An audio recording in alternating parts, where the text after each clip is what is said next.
Hello friends. मेरा नाम है राजन प्रसाद और ये मेरा पहला वीडियो है। इंडिया का कल मैच हुआ, हम हार गए और ऑस्ट्रेलिया से भले ही हारे। ऑस्ट्रेलिया अच्छी टीम है पर फिर भी हारे, हमें हारना नहीं चाहिए था। पर हमारे बैट्समैन जब नहीं खेलते हैं तो बुरा लगता है। तो आज बैट्समैन की गलती से जैसे मुझे लगता है कि हम हारे।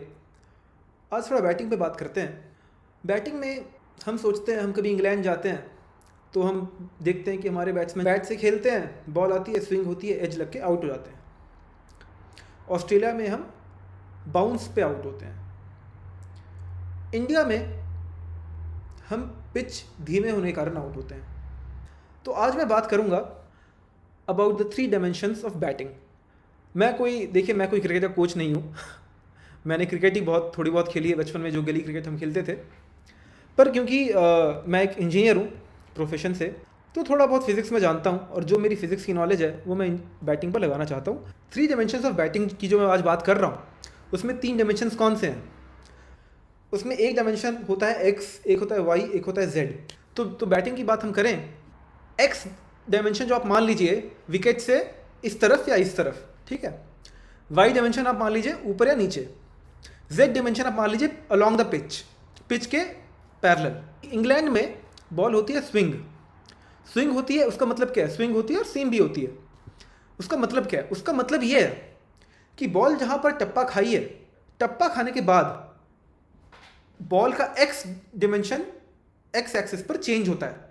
टप्पा खाने के बाद बॉल जो है थोड़ी सी ऐसे या तो ऐसे हिलती है, स्विंग और सीम दोनों से।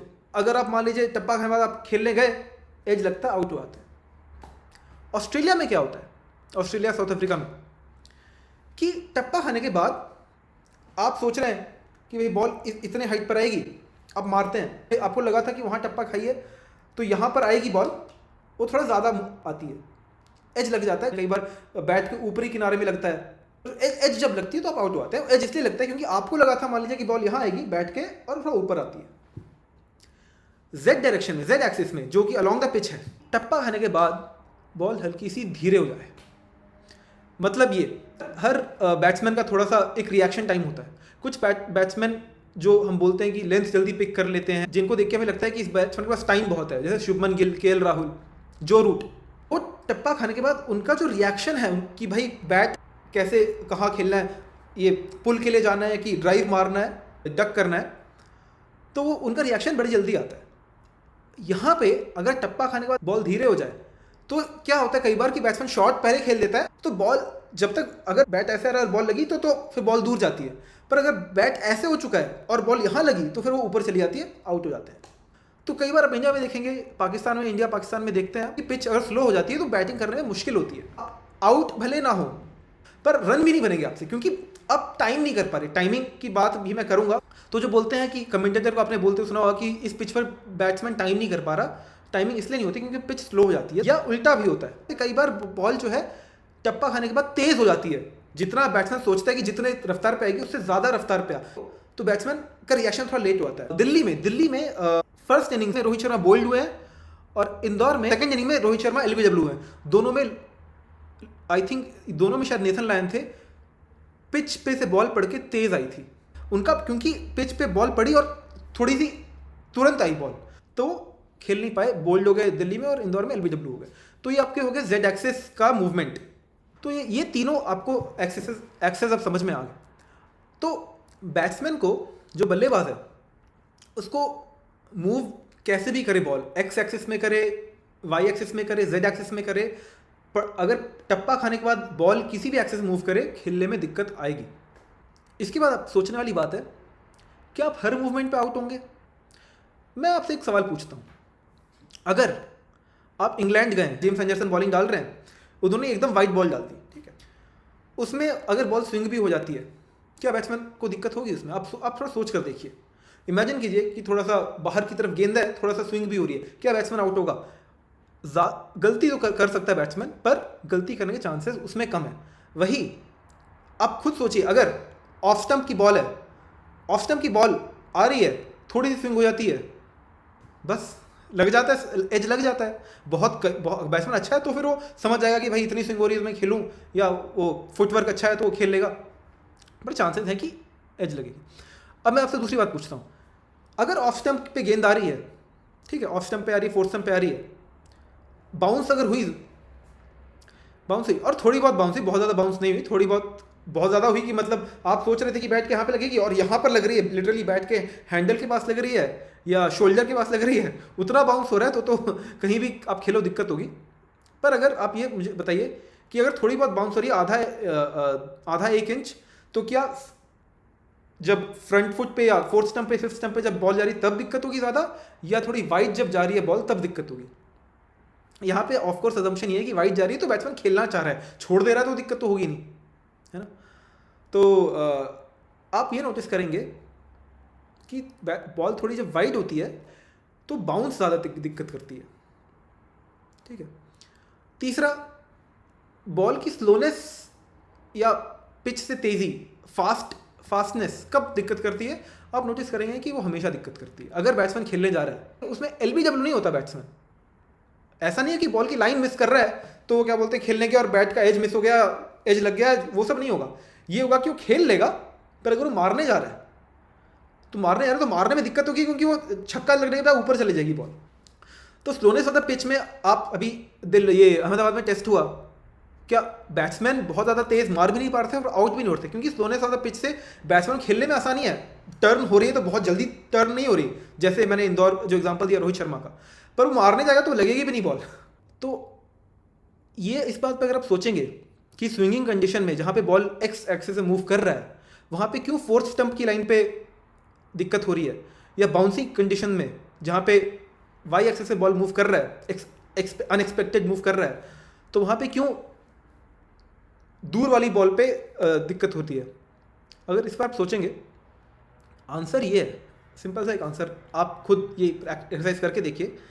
आपका जो आर्म है ना, आर्म को आप ऐसे से हिलाइए, ठीक है, या ऐसे से हिलाइए। आपने हिलाया, अभी आप ऐसे ऐसे हिलाइए, या फिर जैसा आप देख रहे हैं ऐसे से हिलाइए, या ऐसे से हिलाइए, ठीक है। ये हिलाने में आसान लग रहा होगा आपको, ये हिलाने में मुश्किल लग रहा होगा।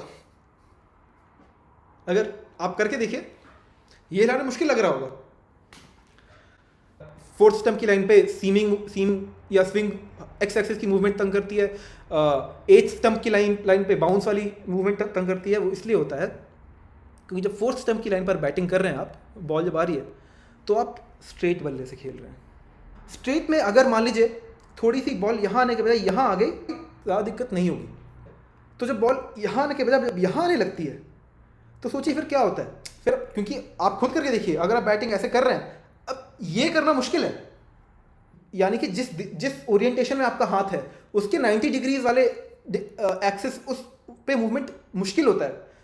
उसके दिशा में जिस ओरिएंटेशन आपका हाथ है उस डायमेंशन में मूवमेंट के लिए बने हुए हैं, ठीक है। तो जब बॉल यहाँ से यहाँ मूव करता है तो दिक्कत इस कारण से होता है क्योंकि आप ये वाला मूवमेंट करना इतना इंट्यूटिव नहीं है। तो ये जहाँ पे बॉल हवा में ऐसे मूव करेगा वहाँ पे फोर्थ स्टंप की लाइन पे बैट्समैन को दिक्कत आएगी। बल्लेबाज सचिन तेंदुलकर हो, डॉन ब्रैडमैन हो, या विराट कोहली हो, स्टीव स्मिथ हो, वहाँ पे दिक्कत आएगी। ऑस्ट्रेलिया में क्या होता है? ऑस्ट्रेलिया में होता है बाउंसी विकेट्स पे, जहाँ पे ऑब्वियसली अभी recently last year Australia south Africa का मैच हुआ ये गावा में, और बहुत ज़्यादा बाउंस हो रही थी। तो फोर्थ इनिंग्स में ऑस्ट्रेलिया को 34 रन चाहिए थे, 34 रन चाहिए थे, और आधे ज़्यादा रन एक्स्ट्राज के थे। अगर एक्स्ट्राज मान लीजिए नहीं होते, वो जो बाउंस होके वाइड पे 4, कीपर भी नहीं पकड़ पाए, इतनी बाउंस हुई और 4 हो गए, तो अगर वैसा नहीं होता तो 15 रन ही कुछ ऐसा था कि 15 रन ही बैट्समैन से बने तो 4 विकेट उड़ के गिर गए थे। अगर एक्स्ट्राज नहीं होते शायद 34 रन से पहले ऑस्ट्रेलिया ऑल आउट हुआ थी। तो हाँ, तो ऑस्ट्रेलिया में क्या होता है कि straight fourth stump fifth stump की लाइन पे जो है ज़्यादा दिक्कत नहीं आएगी। थोड़ी सी जहाँ ऑस्ट्रेलिया में आप कट मारने जाते हैं, पर्थ की जो मान लीजिए विकेट है, गाबा की जो विकेट है ब्रिस्बेन में, कट मारने जाते हैं तो आप आउट हो सकते हैं फोर्थ फिफ्थ स्टंप की। क्यों? क्योंकि बल्ला आपका ऐसे कट मार रहे हैं, यानी कि आप क्रॉस बैटर शॉट खेल रहे हैं, ऐसे नहीं खेल रहे, आप ऐसे खेल रहे हैं। जब ऐसे खेल रहे हैं, मान लीजिए ऐसे खेल रहे हैं, बॉल यहाँ पड़ने में यहाँ पड़ गई, यहाँ आ रही है, तो अगर फिर से ऐसे नहीं कर सकते आप करके देखिए। ये आप इंट्यूटिव मूवमेंट नहीं है ये ह्यूमन बॉडी के लिए। तो आप उसी को आप या तो थोड़ा सा ऐसे करने का कोशिश करते हैं, बेसिकली अगर इतनी मूव हुई कि एज लगेगी वो, तो वो हाँ मुश्किल होती है। तो वहाँ मुश्किल होती है।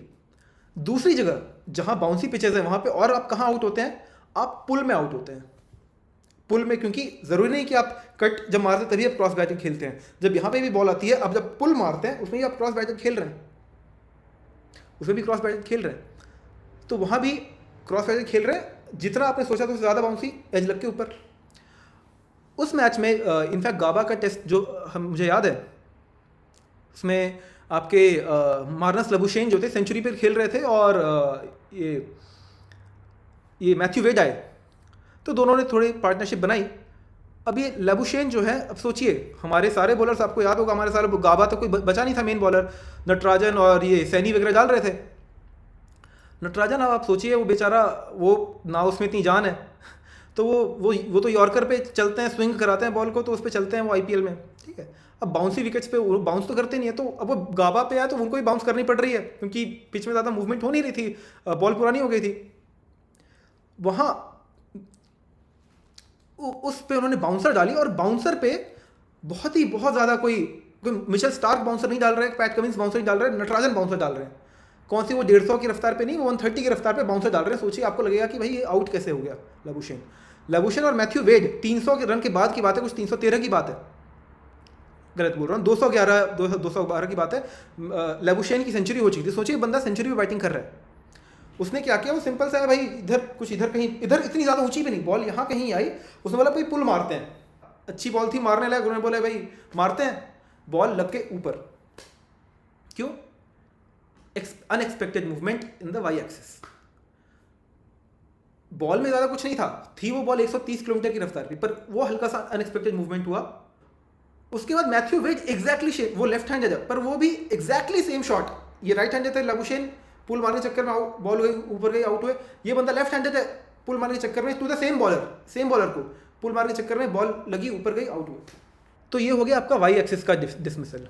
जेड एक्सिस का डिसमिसल एक मैंने अभी थोड़ी देर पहले मैंने बात की, ये रोहित शर्मा का जो डिसमिसल हुआ दिल्ली में, जो बोल्ड हुए वो, और बैट जल्दी ला नहीं पाए एकदम, क्योंकि वो थोड़ी लेंथ भी ऐसी थी कि ना आगे जा पाए ना पीछे आ पाए, और बॉल तेज़ आई तो फिर वो बैट जल्दी लाने के चक्कर में बोल्ड हो गए। इंदौर में सेकंड इनिंग्स में एलबीडब्ल्यू हुए। तो इंदौर की पिच थोड़ी इसलिए भी ख़राब थी, बैट्समैन को दिक्कत इसलिए होती, कुछ देखिए टर्न जो हो रहा था वो तो चलो हो रहा था, कुछ बॉलें पढ़ के ज़्यादा तेज़ आ रही थी, कुछ बॉलें पढ़ के जो नॉर्मल था, तो उसमें फिर बैट्समैन अब कब, तो टाइमिंग की मैं यहाँ बात करूँगा। टाइमिंग क्या होती है? टाइमिंग ये होती है दोस्तों कि बॉल आ रही है, ये इसको बैट समझ लीजिए, तो मान लीजिए बॉल ऐसे आ रही है, बैट जब बल्ला, जब बैट उसने यहाँ पकड़ा हुआ है, जो मारता है, तो शुरू में यहाँ पे पेस थोड़ी जितनी भी होती है, यहाँ पे जब बैट का स्विंग जब होता है तो यहाँ पे सबसे ज़्यादा पेस होती है, यहाँ पे, और जब थोड़े आगे होते हैं तो पेस और कम होने लगती है। तो टाइमिंग जो हम बोलते हैं कि बैट्समैन ने टाइम बहुत परफेक्ट किया है, शुभमन गिल आजकल जो शॉट खेल रहे हैं, तो जो उनकी कवर ड्राइव में जो आवाज़ आ रही है, कट जो पुल जो मार रहे हैं, कट या पुल, उसमें जो टक से जो आवाज़ आती है, टाइमिंग बहुत ज़बरदस्त होती है, तो वैसी आवाज़ आती है। क्या होता है, जब जो बैट्समैन एक्सपेक्ट करता है कि भाई मैं मारूं, और जब सबसे ज़्यादा पेस पे जब बैट हो तब बॉल लगे, जब ऐसा होता है तो टाइमिंग जो आपको जो आवाज़ सुनने को आती है, और वो टाइमिंग परफेक्ट होती है। फिर जहाँ बैट्समैन चाहता है उतनी ही रफ्तार पे बॉल जाती है, और शॉट बहुत सुंदर लगता है, मज़ा भी आता है देखने में। टाइमिंग जब कम ख़राब होती है, क्या टाइमिंग जब बैट्समैन की ख़राब होती है, क्यों टाइमिंग इसलिए ख़राब होती है, पिच की स्लो, या तो बैट्समैन अच्छा नहीं है, अगर बैट्समैन अच्छा नहीं है तो अलग बात है, अगर बैट्समैन वाली शुभमन गिल है, विराट कोहली है, तो अच्छे तो बैट्समैन है, तो या तो बॉल पड़ के तेज़ आ रही है तो यहीं पे थे, या मान लीजिए वो ला भी नहीं पाए नीचे बैट और बॉल निकल गई तो बोल्ड हो गया, एलबीडब्ल्यू हो गया, जो भी, या तो स्लो आ रही है तो यहाँ कहीं थे, यहाँ कहीं था बैट, बॉल लगी ऊपर, या जहाँ जाना चाहती थी वहाँ नहीं गई, तो उसे बोलते हैं कि टाइमिंग नहीं हुई ठीक से। चलिए अलविदा, ये मेरा पहला वीडियो है, तो लाइक कीजिएगा, देखिएगा, लाइक कीजिएगा, सब्सक्राइब करना है तो सब्सक्राइब कीजिएगा, शेयर कीजिएगा। All the best and bye bye.